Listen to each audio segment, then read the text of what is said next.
memang keinginan Yasmin. Dia mengambil sepotong bawang putih lagi, mengupasnya perlahan dan bicara perlahan-lahan. Bekerjalah dengan baik. Aku akan pulang mengunjungi kakek dan nenek untuk menggantikanmu yang begitu sibuk untuk memenuhi bakti. Apa kamu merasa sekarang sudah tidak perlu menjaga cara bicaramu padaku? Perkataanmu ini begitu menyerang. Jason mengerutkan kening dengan ekspresi tidak senang di wajahnya.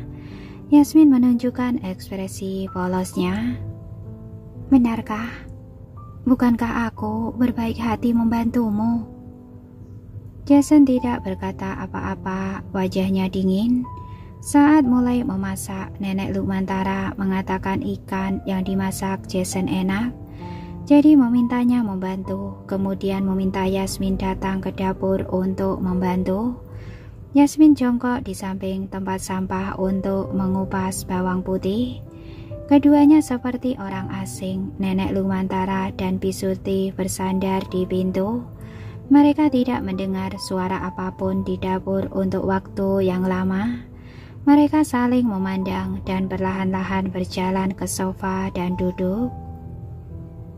Pasti karena lama berpisah jadi bertengkar, kata Bisurti dengan suara pelan. Namun Nenek Lukmantara terpikirkan hal lain, pasti direndahkan karena belum hamil. Dia mendesah pelan. Kalau memiliki anak, mungkin tidak akan bertengkar lagi. Tidak bisa begini terus. Apa kamu punya saran? Bisurti tersenyum malu. Anak muda tidak ingin punya anak. Kita tidak bisa memaksa. Yang ada malah membuat mereka tidak senang. Luna mengingatkannya untuk tidak ikut campur dalam urusan majikan. Saat makan malam, Yasmin dan Jason mengambilkan sayuran untuk Nenek Lukmantara pada waktu yang sama. Nenek Lukmantara melihat tidak ada interaksi di antara mereka berdua dan tidak tahan lagi. Kalian ini sedang bertengkar. Jason, apa Yasmin melakukan kesalahan? Kalau dia salah, aku akan membantumu menasehatinya. Jason mengambil kembali sendoknya dan berkata dengan ekspresi lembut, tidak bertengkar, Nek. Hanya lelah setelah perjalanan bisnis, jadi tidak ingin bicara. Setelah mendengar ini, Nenek Lukmantara memandang Yasmin. Yasmin segera memberinya sepotong tahu sambil tersenyum lembut. Mana mungkin, aku bahkan menyuruhnya menginap malam ini. Dia menatap Jason dengan alis yang berkerut. Benar kan? Lalu, kenapa kalian tidak mengobrol? Nenek Lukmantara tidak mempercayai mereka berdua dengan mudah. Yasmin berkata, bukankah malam ini aku harus keluar karena ada urusan dan meninggalkannya? Mungkin dia agak kesal. Setelah urusanku selesai, aku akan bicara baik-baik dengannya, oke? Di dalam hati Jason berkata, kamu hanya bisa melempar kesalahan. Namun wajahnya lembut dan tenang. Aku tidak marah, aku akan menunggumu pulang. Penampilannya yang menyenangkan membuat Yasmin merinding. Mungkinkah sedang membalasnya? Dia dan Luna pergi begitu saja. Jason juga tidak membahas bagaimana akhirnya program ini diatur. Kalau Joanna tidak bisa melakukan debut dengan lancar, Jason pasti akan memberi dia dan Luna pelajaran. Setelah makan malam, saat Jason yang sedang mencuci piring mengobrol dengan nenek, Yasmin diam-diam berpamitan dengan Bisurti lalu pergi. Dia tidak menyangka Handi akan datang menjemputnya ke rumah. Begitu keluar dari lift, Yasmin terkejut melihat Handi yang sedang bersandar di mobil. Bagaimana kamu tahu tempat ini? Aku tanya ke teman-teman, langsung mendapat jawaban. Handi berdiri tegak, dia mengenakan setelan merah bata dan dasi biru safir yang membuatnya terlihat agak menggoda.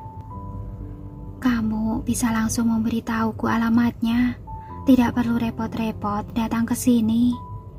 Yasmin berjalan menghampirinya. Mendengar ini Handi tersenyum, matanya penuh dengan romansa dan gairah. Sebagai senior, sudah tugasku menjemput junior. Ayo masuk, sutradara Chandra sudah menunggu kita. Yasmin mengambil jurusan desain dan bertemu Handi di sebuah kompetisi di perguruan tinggi. Handi selalu memperhatikannya dan biasanya suka memberinya saran dalam bidang desain. Kemudian dia mulai bekerja sama dengan Luna untuk membuka studio dengan nama Panggung Sani. Handi juga langsung mengenalinya melalui gaya desainnya dan tetap berhubungan dengannya secara pribadi. Handi berbakat, tapi sayang sekali ada bisnis keluarga yang diwariskan. Jadi setelah lulus dia akhirnya kembali ke rumah untuk melanjutkan perusahaan. Yasmin masuk ke dalam mobil. Handi membantunya menutup pintu, berbalik lalu berjalan ke bagian pengemudi. Saat akan masuk, dia tiba-tiba menyadari sesuatu dan mendongak ke jendela rumah Yasmin. Melihat pria itu berdiri di depan jendela setinggi langit-langit, dia tersenyum membuka pintu dan langsung masuk ke dalam mobil. Rolls Royce edisi terbatas itu dengan cepat melaju di tengah malam dan akhirnya menghilang di jalan kompleks yang ditumbuhi pepohonan. Jason berbalik dan kembali ke kamar Yasmin. Menahan amarahnya, mengeluarkan ponsel, hendak mencari Caleb untuk mencari tahu siapa yang bekerja dengan Yasmin. Saat ini Kevin mengirimkan gambar. Dia membukanya saat melihat foto dia menyipitkan mata. Setelah memperbesarnya, dia melihat Handi menatap Yasmin dengan penuh kekaguman. Yasmin tersenyum percaya diri saat berkomunikasi dengan Chandra. Kevin kemudian mengirimkan tautan Instagram. Jason berjalan ke kursi di samping, duduk dan membuka Instagram. Berita LM dan sutradara Chandra bekerja sama dalam sebuah drama baru sangat populer. Instagram sutradara Chandra dan LM sama-sama mendapat 50-60 ribu komentar. Namun yang membuat Jason sangat peduli adalah Starla Entertainment tag akun LM dan juga tag akun pribadi Sani. Jason mengirimkan berita Instagram dan foto pada Caleb. Selidiki, selain sutradara Chandra, siapa pria itu? Aku ingin segera mengetahui keberadaannya. Duduk di salah satu restoran terbuka paling terkenal di pusat kota Benteng. Setelah Yasmin mengobrol dengan sutradara Chandra tentang pekerjaan, sutradara Chandra membicarakan soal naskah dengan orang lain. Yasmin merasa dia seharusnya tidak perlu datang ke sini. Saat ini Handi duduk di sebelah Yasmin dengan 2 gelas anggur. Dia menyerahkan salah satu pada Yasmin. Ini namanya Passionate Coach, cobalah. Sepertinya tidak ada hal penting yang ingin dikatakan sutradara Chandra padaku. Aku merasa sebaiknya aku pulang saja. Kalau ada masalah pekerjaan, lebih baik cari aku di siang hari. Nenekku sudah tua. Kalau aku belum pulang, dia tidak akan bisa istirahat dengan tenang karena khawatir. Yasmin berkata pada Handi sambil tersenyum dan memegang anggur. Handi mengangkat tangannya dan melihat arloji dengan model wanita bertatahkan berlian di pergelangan tangannya. Ini baru jam 7.30. Aku akan mengantarmu pulang jam 8.30. Bagaimana? Yasmin merasa sedikit kesulitan. Aku wanita yang... Pak Handi, Sebuah suara bersemangat menyela kata-kata Yasmin. Yasmin dan Handi memandang pria paruh baya yang datang membawa segelas anggur. Yasmin pun mendesah tidak berdaya.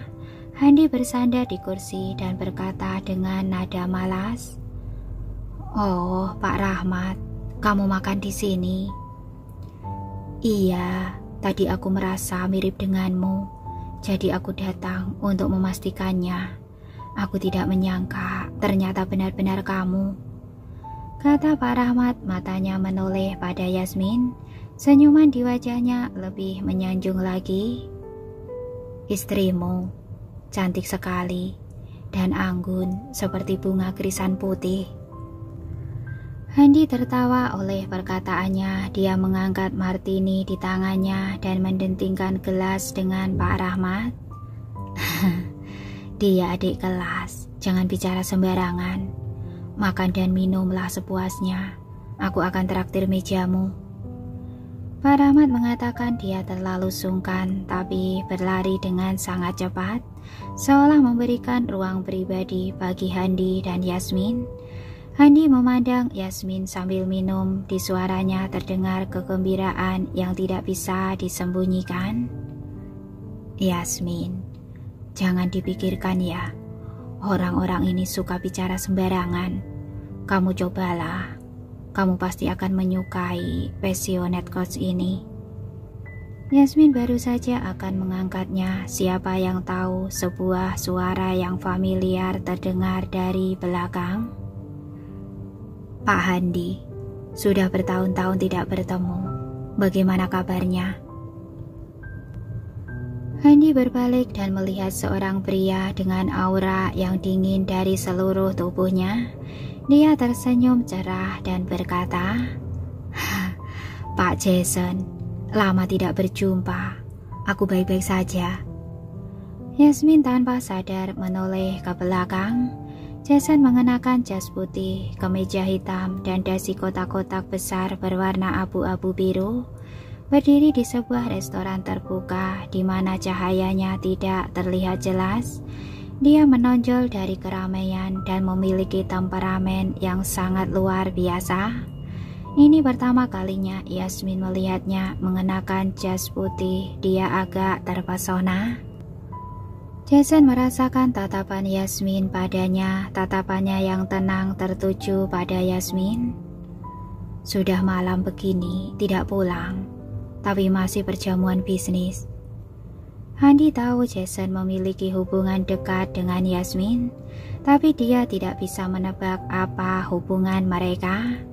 Jason bertanya pada Yasmin dengan sangat alami, membuatnya tanpa sadar menyipitkan mata. Sedang perjamuan bisnis, kamu juga?" Yasmin pura-pura tidak akrab dengannya. Bagaimanapun Jason tidak mengizinkan berita pernikahan mereka diketahui orang lain. Jadi dia tidak bisa menunjukkan kalau mereka mengenal satu sama lain dengan baik. Yasmin mau meminta Pak Jason duduk mengobrol. Bagaimanapun terjadi masalah di program terakhir, tapi dia tidak berhitungan denganmu. Kamu memang harus berterima kasih padanya. Handi mengambil inisiatif. Pandangan Jason dingin tapi wajahnya tenang. "Hubunganku dengan Yasmin di acara itu tidak biasa. Semua orang yang punya mata pasti bisa melihatnya. Kenapa bisa berpikir aku akan berhitungan dengannya?" Yasmin bingung apa yang sedang mereka lakukan. Chandra bisa merasakan dua pria ini diam-diam saling menyerang. Suaranya menjadi lebih pelan. Handi tersenyum dan mengangguk. "Benar, Yasmin menjadi pemberani, seperti yang dikatakan Pak Rahmat. Di hatiku, dia sejak dulu seperti bunga krisan putih yang sangat anggun." Jason tersenyum setengah hati. "Benarkah? Tim produksi sudah membuatnya marah. Bukankah harus meminta maaf padanya?" Handi tidak memberi kesempatan Yasmin untuk bicara. Dia menjawab, Ngomong-ngomong, Joinamu itu masih belum minta maaf pada Sani dan LM. Yasmin akhirnya tidak tahan lagi. Dia berkata pada Handi dengan sopan, "Kalau malam ini tidak membicarakan pekerjaan lagi, aku akan pulang dulu. Kesehatan nenekku tidak baik, aku baru saja kembali, jadi ingin lebih banyak menemaninya." "Aku antar kamu." Handi segera meletakkan gelas anggurnya. Jason memandang Yasmin. Yasmin menolak dengan sopan. "Terima kasih, tapi kamu baru saja minum. Tidak baik jika mengemudi. Aku akan panggil taksi." "Pak Handi, terima kasih atas semua yang terjadi hari ini. Nanti aku traktir makan. Sutradara Chandra masih ada di sini. Tidak pantas jika kamu pergi denganku." Handi berkata dengan enggan. "Baiklah kalau begitu. Yasmin, hati-hati di jalan. Dan berhati-hatilah pada orang mesum." Jason meliriknya ringan dengan senyuman sarkastik. Sedang menyindir siapa? Yasmin mengambil tasnya, berbalik untuk pergi. Sosok cantiknya menghilang dari tangga, sedangkan Jason kembali ke tempat duduknya. Dia mengeluarkan ponsel, mengirim pesan pada Yasmin dengan wajah muram. "Tunggu aku di pintu masuk timur laut. Nanti aku akan turun. Yasmin, jika aku tidak melihatmu, kamu akan tahu konsekuensinya." Begitu melihat pesannya, Yasmin tahu Jason marah. Di luaran bermain wanita, tapi istrinya harus diam di rumah dan menjaga sikap untuknya. Bugatti yang sederhana berhenti di depan Yasmin yang mendekat dengan ekspresi tenang. Pintu mobil didorong hingga membuka celah. Begitu membuka pintu, Yasmin menunduk dan menatap Jason. "Kamu tidak pulang?" "Masuk." Nada dingin Jason dipenuhi dengan ketidaksabaran. Yasmin masuk ke dalam mobil, baru menutup pintu. Jason sudah meraih pergelangan tangannya. "Apa yang kamu lakukan?" Yasmin langsung meronta. Mata Jason yang dalam penuh amarah. Dia menatap Yasmin dalam diam. Yasmin perlahan-lahan menjadi tenang. Di dalam mobil kecil, cahaya dari pinggir jalan masuk dari jendela. Ada perbedaan yang jelas antara bayangan dan cahaya di wajah Jason yang membuat aura permusuhan di sekitarnya semakin menakutkan. Hati Yasmin sedikit menegang. Dia menatap Jason, bibirnya menegang. Menyadari Yasmin sedikit takut padanya, Jason sedikit menahan diri. "Pekerjaan apa yang kamu bicarakan dengan mereka malam ini?" "Tidak perlu memberitahumu kan?" Yasmin menjadi tenang. Jason meletakkan tangannya di belakang leher Yasmin. Seluruh telapak tangannya menempel di leher rampingnya, memaksa Yasmin mendekat padanya. Yasmin melihat rasa dingin yang melonjak di matanya. Tanpa sadar tubuhnya gemetar. "Jika aku bilang padamu, kamu akan menyerang LM kan?"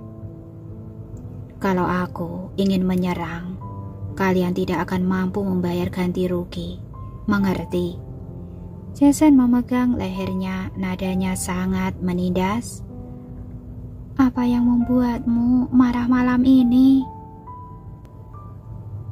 Yasmin yang kembali tenang segera bertanya. "Aku sedang makan malam dengan orang lain dengan terang-terangan. Kamu merasa aku akan selingkuh?"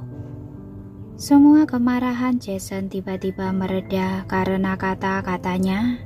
Dia melepaskan leher Yasmin, memegang dagunya, lalu mencium bibirnya. "Kamu minum passionate coach dengan orang lain. Mendengar namanya saja sudah membuat tidak nyaman." Yasmin mengerutkan bibirnya dan berbicara dengan suara tenang. "Apa salahku jika anggur diberi nama seperti itu?" Jason mengusap dagunya dengan jarinya.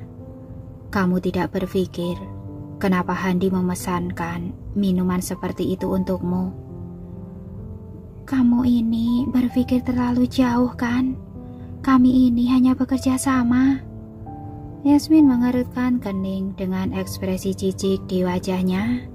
Jason berkata dengan sinis, memanggil namamu begitu akrab dan mengatakan kamu adalah bunga kerisan putih yang ada di hatinya selama bertahun-tahun. Memang aku yang berpikir terlalu jauh. Yasmin merasa kesal mendengar sindirannya. Dia melepaskan tangan Jason dan berkata dengan dingin, "Aku bukan kamu. Jangan menilaiku berdasarkan standar moralmu." "Apa standar moralku?" Jason langsung bertanya. Yasmin bersandar di kursi mobil, melihat keluar jendela dan berkata, "Apa kamu sudah menjelaskan pada netizen soal kamu membeli tas untuk Joanna? Semua orang sedang memasangkan kita menjadi pasangan. Lebih baik kamu mengurus urusan dirimu sendiri dengan baik terlebih dulu." "Aku dan Joanna? Kamu seperti itu?" Perkataan Jason tenggelam dalam suara tajam klakson. Yasmin tidak mendengar jelas dan tidak ingin menanyakannya lagi. Keduanya tiba-tiba terdiam. Jason melirik Yasmin yang sedang menatap keluar jendela dan bertanya dengan tenang, "Bukankah sebelumnya baik-baik saja?" Hati Yasmin tiba-tiba terasa masam tanpa alasan. "Kamu begitu menginginkan anak. Kalau tidak melahirkan, kamu tidak mau melanjutkannya lagi?" Jason bertanya. Hidung Yasmin terasa sakit. Dia tiba-tiba menoleh dan menatap Jason. "Bisa tidak, jangan membahas soal anak lagi. Tidak melahirkan, ya tidak melahirkan. Kamu mau berpikir bagaimanapun, tidak ada hubungannya denganku. Tapi aku beritahu kamu, aku tidak mau melahirkan anak untukmu. Kamu jangan kepedean." Melihat matanya yang merah dan hampir menangis, Jason segera berkata dengan wajah serius, "Bicara sedikit saja sudah menangis." "Kalau begitu, jangan bicara. Siapa yang menyuruhmu bicara?"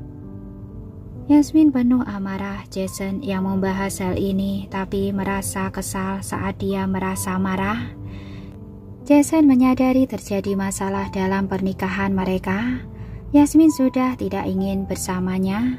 Dia terpikirkan Handi dan merasa gelisah tanpa alasan. "Jangan bergaul dengan Handi."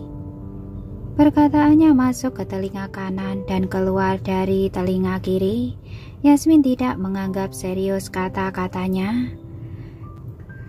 Sesampainya di rumah, Yasmin mengganti sandalnya dan pergi ke kamar tanpa menoleh ke belakang. Jason mengikutinya ke kamar tidur dan mendengar Yasmin menutup pintu kamar mandi dan menguncinya.